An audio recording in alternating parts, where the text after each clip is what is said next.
Good morning and welcome to my channel. My name is Tawanda. I'm a registered nurse. I'm a home health admission starter care nurse. I'm inviting you all to come to work with me today. We have, as of right now, 3 starter cares and 1 possible starter care and another patient that I will be seeing just for an INR. I've been asked to see that patient a couple of times this week since I opened up his case just to do his INR because the nurse that is assigned to case manage that patient is not working this week. And since the patient lives so close to my home, it's been my pleasure to help out and see that patient. We're heading to see our first patient now. It's a 41-year-old female with a total knee revision. So we're gonna go in and get her case opened up so physical therapy can get in there and get her services started. Now this patient is a insurance patient, and actually the physical therapist can go in before me because it's an insurance patient and see the patient, but they typically like the nurse to go in first, get education and things like that out the way for medication. For Medicare patients, the nurse needs to go in and see the patient, open up the starter care, and then the physical therapist can start. I'm pretty much an early riser. I like to get started early. I've already dropped my daughter off at school, and I like to be, if at all possible, at my first patient's house by 8 a.m. and sometimes earlier if a patient would allow me to. So this patient, it's only maybe 15 minutes away from my daughter's school. We will get there a little early. I'm gonna call her now to let her know that I'm en route and on my way. She is 41, so she did let me know that she had children of her own, that she would be up and getting ready for school. So I'm probably gonna hang out, maybe park my car a door or 2 away from her because I will get there a little early. And then I just got some other things that I can be working on and doing, and another video that I have filmed that I can be editing in the car for a short while before I go into her home.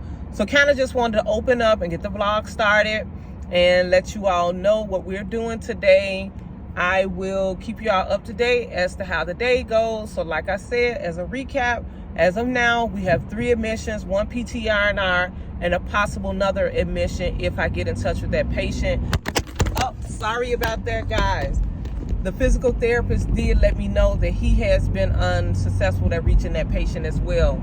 So we'll see if we get in touch with that patient. The patient could still be in the hospital, or sometimes the patient just never had surgery. It just kind of varies. Sometimes they didn't have their surgery, the surgery canceled, and they just don't want to answer their phone. Or in a lot of cases, some patients are at home resting. They did just have surgery. Some of the surgeries are same-day surgeries. We see a lot of ortho patients. I see a large amount of ortho patients. Sometimes they're resting and they're not ready for the visit. So it just varies from person to person and time to time. So we'll get a chance to see what's going on. We'll keep trying to get in touch with this patient. And if not, the office will jump in as well and make an attempt to get in touch with the patient. And they'll also have the liaison to reach out and see what's going on with the patient. So we'll see. I'll keep y'all posted.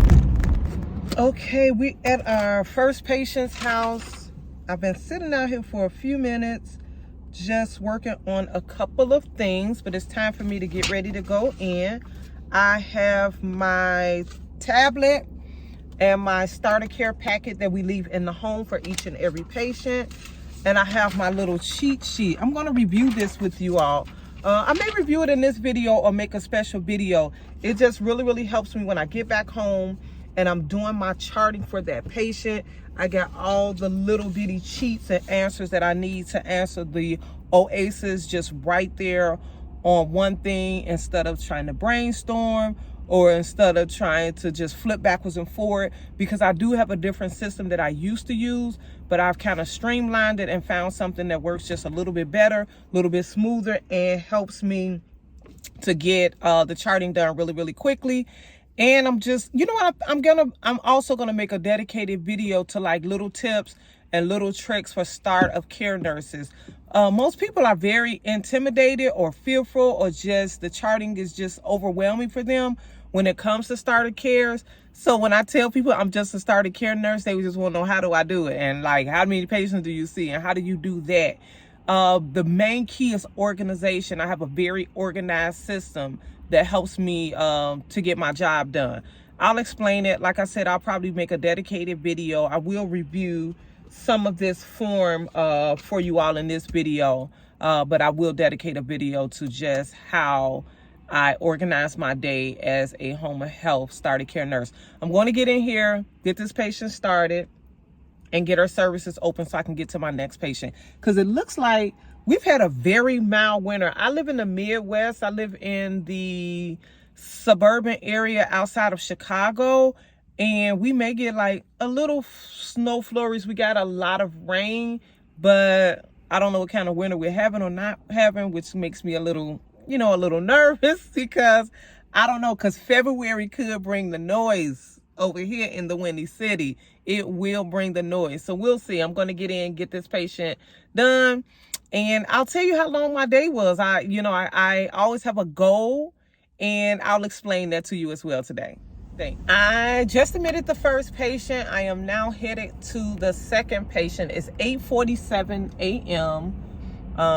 Got the first one out the way, heading to number 2. That one, like I said, was a 41-year-old female with a left total knee revision. She was doing like great. Actually, this patient let me know that she's had 10 surgeries on the same knee. She had a fall when she was in high school, and she has just had surgery after surgery after surgery. She's hoping that this is the last one. She had this knee operated on. This is January 2023. She had the same knee. The last operation, the surgery was... I keep dropping this thing. You know what? My mount is in my other car, which is in the shop. So I'm going to be getting it out of the shop one day next week. So we'll get you all mounted all up. But I was saying that she has had 10 surgeries on this one knee. The last surgery was May of 2022. This is January of 2023. And she's hoping this is her last surgery. This is the second time this particular surgeon has operated on the knee.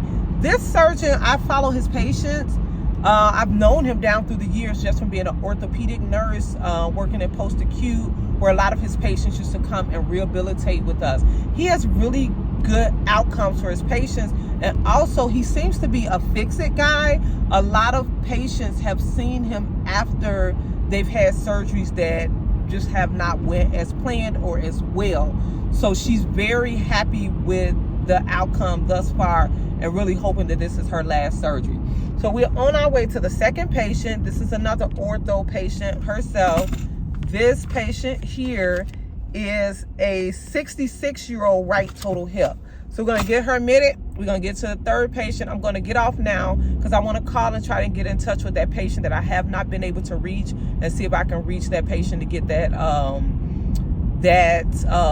start of care scheduled as well. I'll check back in with you guys later. I am headed to admission number 3. I still haven't been able to get in touch with the patient that I haven't been able to reach at all. So I have turned that over to the office. They're going to try to make a point of contact. They did tell me that they haven't even made the initial point of contact since getting the referral source for this patient. So we'll see how that goes. So as of now, the only thing that I have left is the third admission and the INR. So we're kind of halfway through our day, unless the other start of care returns a phone call or answers a phone call. So we'll see how that goes. I just wanted to kind of pop in with you all, give you an update. Number 1 and number 2 are admitted. I have about a 10-minute commute to the next patient's house, so I'm en route there. I'm going to get that patient admitted, and then the last patient, which is the INR, is close to my home, so I'm going to start heading in the direction of my home after I admit this patient, grab that INR, do some patient education with him, and then head home. So I'll pop back in and check in at some point with you all. I'm not sure if I'll do that after the third patient, in between 3 and 4, or just when I get home to kind of do a sit down with you to give you all an overview of the day. We'll see how that goes. All right, guys, I am back home. I am going to relax for a little bit and get my charting done. I wanted to share with you all this little I normally make copies of this when I'm in the office. I ran out of them, so I kind of made that one myself right there. But those, it's like a little little cheat for me for when I'm doing my charting.